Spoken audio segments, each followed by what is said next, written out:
Hello everyone, welcome to How to Solver.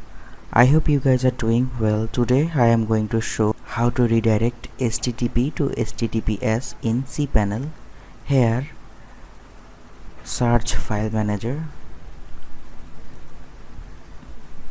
click on it, go to public HTML, click on the setting. Here select show hidden files, click on save. Okay, now edit this file,